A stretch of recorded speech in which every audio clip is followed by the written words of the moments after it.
shining stars, the burning sun. Thanks to the light and heat pouring down from our sun, civilization arose on Earth, with humans then going on to create even more sophisticated cultures. However, global warming, environmental destruction, resource depletion. With today's society consuming such vast amounts of energy, the Earth is now raising a cry. Our energy resources are limited. It is said that our supplies of oil and other fossil fuels will be completely exhausted in 50 to 100 years. Humanity now faces a crisis. To sustain our advanced civilization and pass along the abundance of our societies to the children of future generations, we must achieve nuclear fusion power generation, a new energy resource that has little environmental impact and can be derived from seawater.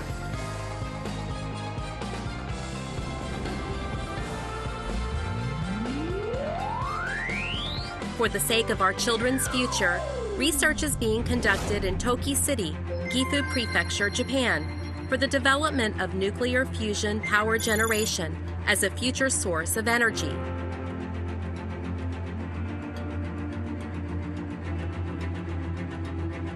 The National Institute for Fusion Science, or NIFS, is conducting basic research with the Large Helical Device, or the LHD, with the aim of achieving nuclear fusion power generation. Hi, I'm Helica. Let me join a tour, okay? What is this energy source of the future known as nuclear fusion? Nuclear fusion refers to a reaction in which lighter nuclei collide with each other and fuse, resulting in a heavier nucleus. Hydrogen in the sun fuses together, and when that happens, the energy created causes the sun to shine. On Earth, we use isotopes of hydrogen to create nuclear reactions that produce energy. So, like when these nuclei smash into each other, it makes energy, right? This is because nuclear reactions between light elements, such as hydrogen, result in less mass after the reaction. The missing amount of mass is converted into an enormous amount of kinetic energy. For example, the energy derived from just 1 gram of nuclear fusion fuel is equivalent to that in 8 tons of oil. Wow! So much energy just from this little bit of fuel. Since fusion fuel can be produced from seawater, it is essentially inexhaustible.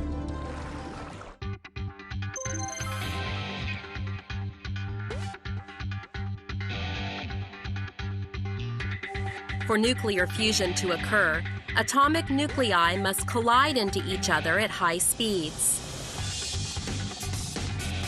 How can this be accomplished? One method is to use high temperatures. The higher the temperature becomes, the more active the motion of the matter becomes. At several thousand degrees Celsius, the nuclei and the electrons scatter and fly about. This state is known as plasma. So, when it gets really hot, it turns into plasma, right? Nuclei in a plasma state of several thousand degrees have a positive electric charge. Thus, they mutually repulse other nuclei. Further increasing the plasma's temperature, however, eventually allows the nuclei to overcome the repulsive force and collide, thus creating nuclear fusion. To achieve nuclear fusion here on Earth, we must confine the plasma in a stable, high-temperature state of 100 million degrees Celsius or higher. What? 100 million degrees? It looks like you need it to be really, really hot for fusion. The LHD leads the world in nuclear fusion research. The LHD includes various different types of equipment in a complex form. This is the main part of the LHD, the unit that confines the plasma. Whoa, what a weird shape in there. I getting a little dizzy. High-temperature plasma is confined in a torus or a donut shape within this apparatus. But how does one confine a high-temperature plasma reaching 100 million degrees? Atomic nuclei in a plasma state carry a positive electric charge, while electrons carry a negative charge. Such charged particles move around the magnetic field lines.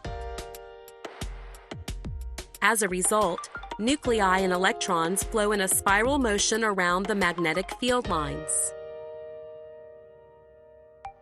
This means we can confine the plasma by using electromagnets to create a donut-shaped cage of magnetic field lines. However, because the magnetic field lines are curved into a donut shape, a centrifugal force acts on the nuclei and the electrons that are moving along these lines. If you leave it like that, the plasma escapes. The solution to this problem requires the creation of a cage of twisted magnetic field lines. That's interesting. With a cage of twisted magnetic field lines using only coils, we now have a helical system developed independently using original Japanese concepts. The LHD is a helical-shaped system. From this room, we control remotely the experiments in confining plasma conducted with the LHD. Look at all those monitors. It looks like a control room for space rockets. Plasma performance has improved steadily year by year. In addition, we have succeeded in sustaining high-temperature plasma for 1 hour, thus demonstrating steady-state operation, which is a distinctive feature of the helical system. Going forward, the achievement of nuclear fusion will require research in higher temperature, higher density plasma. There sure are a lot of people working together on this.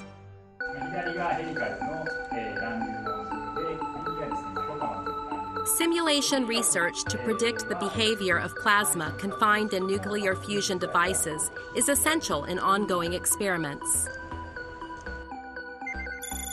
At NIFS, we make full use of our plasma simulator supercomputer in conducting research to discover the physical laws that govern phenomena occurring within the plasma. That's so amazing! You can create plasma even inside the computer. A particular advantage of the helical system is that it can operate for long periods of time. In order to construct a power generation station that exploits the advantages of this helical system, the Fusion Engineering Research Project is examining designs to determine what fusion power generation stations of the future may look like.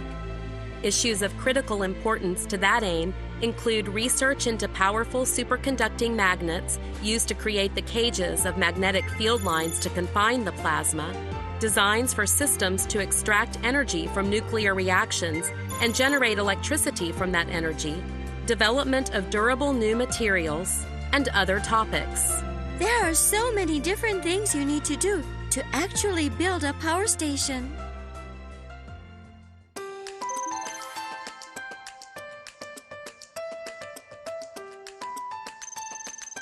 As an inter-university research institute, NIFS promotes collaborative research with over 200 major universities and research institutions, both in Japan and abroad. Fostering young researchers is another important role for NIFS. NIFS also oversees graduate school level education for the Department of Fusion Science in the School of Physical Sciences at the Graduate University for Advanced Studies, which is also known as Sokendai. Really? Graduate school? NIFS also accepts graduate students from many universities as special joint researchers. In addition, as an affiliated graduate school, we also conduct graduate school level education in cooperation with various universities, including enrolling graduate students from a number of universities in Japan.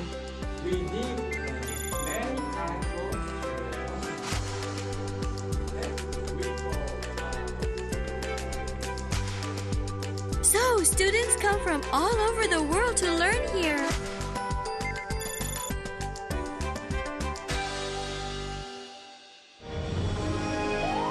Now I know so much about NIFS and fusion. Working for our children's future. Through ongoing research, the National Institute for Fusion Science continues in the quest to develop fusion power generation as a new and stable energy source.